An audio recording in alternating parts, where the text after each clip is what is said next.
আবারও একটা নতুন দিন শুরু করলাম নতুন এক অভিজ্ঞতা নিয়ে।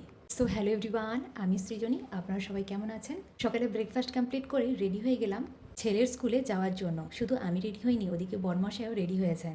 যেহেতু ছেলের স্কুলে রয়েছে প্যারেন্টস মিটিং। প্যারেন্টস তো হয়েছে, কিন্তু প্যারেন্টস মিটিংয়ে এই প্রথমবারই আমরা যাচ্ছি। সত্যি কথা বলতে প্যারেন্টস মিটিংয়ে কী ধরনের মিটিং হবে, কেমন কথাবার্তা হবে, সেই সমস্ত কিছু নিয়ে কোনো আইডিয়াই ছিল না। সমস্ত কিছুটাই তো লাইফে ফার্স্ট টাইম হয়। মাথার মধ্যে এক অন্যরকম টেনশন, মনের মধ্যে এক অন্যরকম অনুভূতি কাজ করছিল। তবুও নতুন এক অভিজ্ঞতার সঙ্গে পরিচয় হওয়া।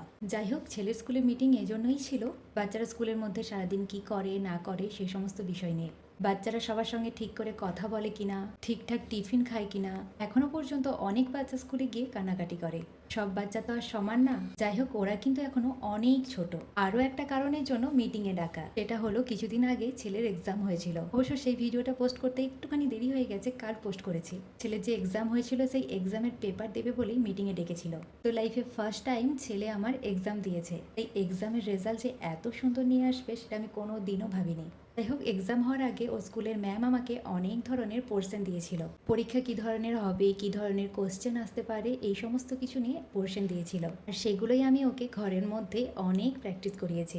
তবুও ঘরের মধ্যে করা একটা আলাদা, আর স্কুলে গিয়ে এক্সাম টাইমে এক্সাম দেওয়াটা একটা আলাদা। যাই হোক, ম্যাম তো বলে দিয়েছে ও যে নিজে হাতে লিখেছে এটাই অনেক। প্রথম পরীক্ষা ভালো হয়েছে।